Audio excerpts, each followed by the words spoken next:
Who are you?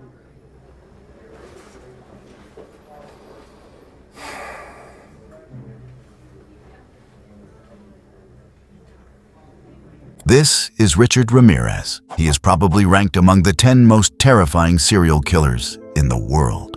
Before we analyze his behavior, let's briefly go over his story for those who may not know anything about this strange man. If we had been living between 1984 and 1985, before we even mentioned the Night Stalker, we would have checked every door in our house to make sure it was locked, because there was no way of knowing which home the monster wandering through the night would choose as his next destination. That was the reality the people of Los Angeles experienced during that period. The police not only placed their officers on the highest level of alert and emergency readiness, but they also advised residents to spend their nights armed, with their fingers on the trigger. But the truth is, none of it stopped the Night Stalker, Southern California's serial killer. Richard Ramirez was born on February 29, 1960. He grew up under the supervision of a father who believed raising children was no different from taming wild animals. The abuse became so severe that Richard sometimes had to sleep in cemeteries just to escape his father's beatings. By the time he was around 10 years old, drug use had already become part of his weekly routine, right at the age when all it would take was a single push to determine the course of his future. Then one day, his cousin Mike, who had just returned from Vietnam, came to him and said, "Did you know we killed a lot of people during the war? We also raped many of their women. Those two things are equally enjoyable. Here, these are the pictures." The one thing all the photographs had in common was the fear in the eyes of the Vietnamese women who Mike had raped before murdering them. That was the final shot that killed whatever humanity remained inside the mind of 10 or 11-year-old Richard. From that day on, Mike became Richard's role model, and his lessons in crime began. 2 or 3 years later, Mike murdered his own wife inside their home, while Richard was stretched out on the couch, taking mental notes from what was essentially a live lesson in murder. Now, what the war itself had done to Mike's mind is a subject worthy of its own discussion and analysis. But regardless, that crime passed all of Mike's dark legacy onto Richard. After that, Mike went to prison, and Richie was alone once again. His sister invited him to live with her and her husband Roberto, and that was when the second teacher entered the young boy's life. Roberto had a disturbing and disgusting habit. At night, he would wander through neighborhoods, peeping through the windows of people's homes to spy on women and young girls. Once Richard moved in, he joined those nightly excursions. Under Roberto's guidance, he was introduced to prowling the streets after dark and to sexual assault. Meanwhile, his drug use evolved from something recreational into a full-blown addiction. What drugs often do, especially during adolescence, is feed the darkest part of a person's mind. That is exactly what happened to Ramirez. As the darker side of his personality awakened, he became obsessed with books and magazines filled with violence, rape, and Satanism. Little by little, peeping through windows at night and stealing from the hotel where he worked became part of his daily life. Then one day he was caught stealing and was fired. Now unemployed, he could no longer afford either his rent or his drug habit, so he started breaking into people's homes. Eventually, rape was added to the list, and finally, the violence escalated into murder. During this period, he was arrested several times for various offenses, including drug dealing and burglary, but the police still had no idea he was responsible for the other crimes. As a result, he was released after serving only short periods in jail each time. On April 10, 1984, Ramirez murdered a 9-year-old girl while she and her brother were searching for a $1 bill in the basement of their apartment building. On June 28th, the body of a 79-year-old woman was discovered inside her apartment in Los Angeles. The forensic investigation revealed that she had been killed by multiple stab wounds to the head, neck, and chest. It was also determined that her home had been burglarized. On March 27th of the following year, Ramirez attacked a 22-year-old woman named Maria in California and opened fire on her. By pure luck, the bullet struck the keys Maria was holding in her hand, allowing her to survive. She pretended to be dead, hoping Ramirez would leave her alone. At that very moment, her 34-year-old roommate heard the gunshot, stepped out of his room, made his way into the kitchen, and hid behind a table. The moment he leaned forward to see what was happening, he was shot directly in the head and died instantly. 1 hour later, Ramirez dragged a 30-year-old woman out of her car, shot her, got behind the wheel himself, and drove away. 2 murders and 1 attempted murder in a single day drew the attention of both the public and the media. But because there were no fingerprints or obvious patterns connecting the crimes, the police were unable to identify the killer. Ramirez was fundamentally different from most serial killers. First, while many serial killers typically targeted anonymous victims, Richard would simply choose a random house, enter what was supposed to be the safest place in a person's life, and commit his crimes there. And once he was finished, he would walk outside, stand across the street, and spend several minutes staring at the horrifying crime scene he had created. Another major difference was that most serial killers followed a consistent pattern. Ramirez didn't. His victims shared no common age, background, or personality. He also changed his weapons and methods from one crime to the next. For a long time, investigators had no idea that all of the brutal murders across Los Angeles were being committed by the same person. Then, during one of the attacks, Richard decided to draw an inverted pentagram, the symbol of Satan, on a victim's wall using lipstick. In the murders that followed, he continued leaving the same symbol on the bodies of his victims. That was when investigators gradually realized that a single person was behind all of these seemingly unrelated crimes. And that was when the name the Night Stalker was officially attached to the case. The turning point came when several victims, whom Ramirez believed he had killed, turned out to have merely lost consciousness under the torture and survived. With their testimonies, police began creating a composite sketch of the serial killer. Meanwhile, Ramirez murdered another man and woman, ages 44 and 64, before disappearing once again. After examining the crime scene, investigators discovered 2 crucial pieces of evidence: a set of shoe prints left on the floor, and ballistic evidence showing that the bullets matched those used in several previous murders.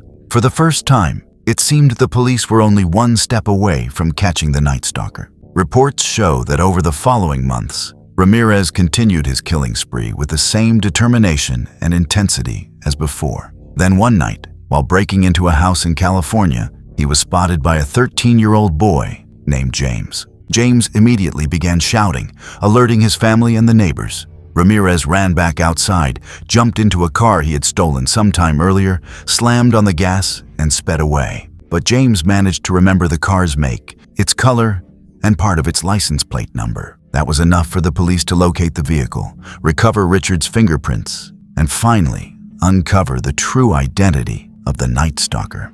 Over the next few days, Ramirez committed more burglaries and murders in the same area. Then, completely unaware that his identity had been exposed, he returned to Arizona to visit his brother. Once he arrived, he saw his face everywhere, on magazine covers, newspapers, and posters. Before he could react or attempt to escape, people recognized him. A crowd quickly surrounded him and beat him until the police arrived and took him into custody. And so, on August 31st, 1985, after 14 months of terror, Richard Ramirez's long string of violent crimes finally came to an end. He was only 26 years old. Now, after everything that happened, after the chase, the murders, and finally his capture, if we were standing face to face with the Night Stalker, the most important question we could ask him would probably be, who are you, really?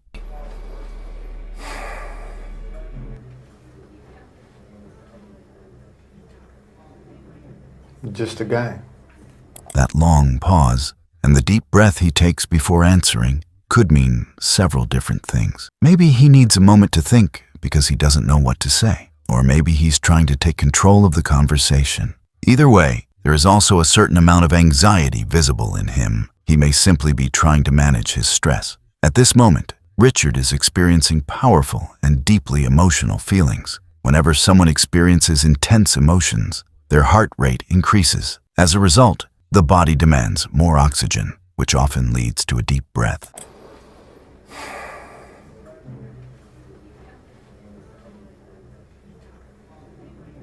Just a guy. Just a guy. That is all I care to say, really. Then he says, I'm just an ordinary person, like everyone else. In a way, he's downplaying himself, even though he knows perfectly well that everyone in this room, and perhaps everyone in the entire city, has at least heard the nickname that made him infamous. As we continue watching, it becomes clear that his choice of words is part of a strategy to control the narrative surrounding who he is. It's important to remember that we're watching the suspect in a television interview, not inside an interrogation room. He's not under the pressure of an interrogation. Richard had been waiting a long time for an opportunity like this, a chance to present himself exactly the way he wanted. Despite the calm image he's trying to project, he absolutely loves being seen. Months before his arrest, after torturing an entire family and murdering one of them, he deliberately allowed another victim to survive. He told that person, "I'm letting you live, so you can tell the police that you've seen the Night Stalker with your own eyes." Did you kill 13 people? It would be improper for me to comment on my LA convictions and on my pending case here in San Francisco. Why? Because of my appeals. Are you appealing these because you say you're innocent? You didn't kill 13 people? That is correct. You didn't kill 13 people. Again, it would be improper for me to comment in any regard to that question. One of Richard's weaknesses is that he has to work very hard to appear calm. In reality, he's a storm of chaos. To maintain the image of someone who's relaxed and completely in control, and to make sure everything unfolds according to the script he's already written in his mind, he has to constantly keep himself under control. You have now entered a very rare group of people in this country. You're in the ranks of Charlie Manson, Ted Bundy. You claim you didn't commit these murders, but you're right in there now as far as everybody else is concerned. The moment Richard realizes that because of the crimes he committed, he has now been placed in the same category as professional serial killers like Ted Bundy, he smiles. It's a smile of satisfaction. To him, this is an achievement, a sense of pride, the feeling that he has finally reached the goal he had always dreamed of. For some serial killers, it's extremely important how other people perceive and interpret the crimes they've committed. Richard's smile reveals that he genuinely wanted to be recognized as a professional serial killer. And now, in his mind, he has officially entered that league. At the same time, that smile makes one thing unmistakably clear. He feels absolutely no remorse for what he has done. Serial killers do on a small scale what governments do on a large one. They are a product of the times, and these are bloodthirsty times. Even psychopaths have emotions if you dig deep enough, but then again, maybe they don't. Do you have emotions, Richard? No comment. Tell me what kind of emotions you got going through you right now. I'll tell you what, I gave up on love and happiness a long time ago. Why? I don't care to explain that. Somebody- Let the quote stand for itself. People in this day and age are brainwashed and programmed like a computer at being nothing more than puppets. This nation, this country is founded in violence. Violent delights tend to have violent ends. Madness is something rare in individuals, but in groups, people, and ages, it is a rule. Now, those deep breaths make the pressure inside Richard's mind even more noticeable. It also seems as though he prepared certain messages long before this interview ever took place. Messages he intended to deliver, like a prepared statement. That's why, instead of simply answering the questions, he keeps repeating the thoughts he had already rehearsed in his mind. Madness is something rare in individuals, but in groups, people, and ages, it is a rule. Killing is killing, whether done for duty, profit, or fun. Men murdered themselves into this democracy. You're good at reading your script, Richard, but you're not much at answering my direct questions. What do you want the world to know about you? The world has been fed many lies about me. I have read very few truths. A lot was made that you're a devil worshiper. Do you worship the devil? Have you ever studied Satanism? There are different sects of Satanism. Have you just yes or no? Have you studied Yes, Satanism? yes, I have. Are you a worshiper of the devil? No comment. Come on, Richard. I can tell you a little bit about Satanism. Well, I'm interested in hearing what you got to say then. It is undefiled wisdom instead of hypocritical self-deceit. It is power without charity. A Satanist admits to being evil. Do you admit to being evil, Richard? We are all evil in some form or another, are we not?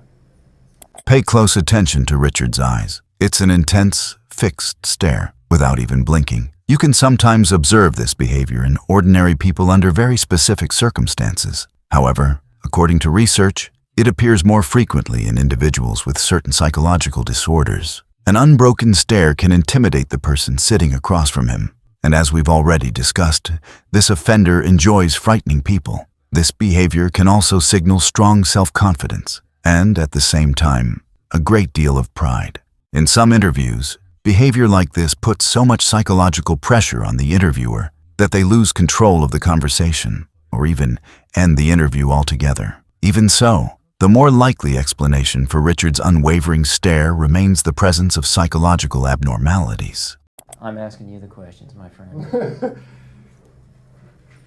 Yes, I am evil. Not 100%, but I am evil. Notice what Richard's body does at the exact moment he says, "Yes, I am the devil." He leans slightly forward.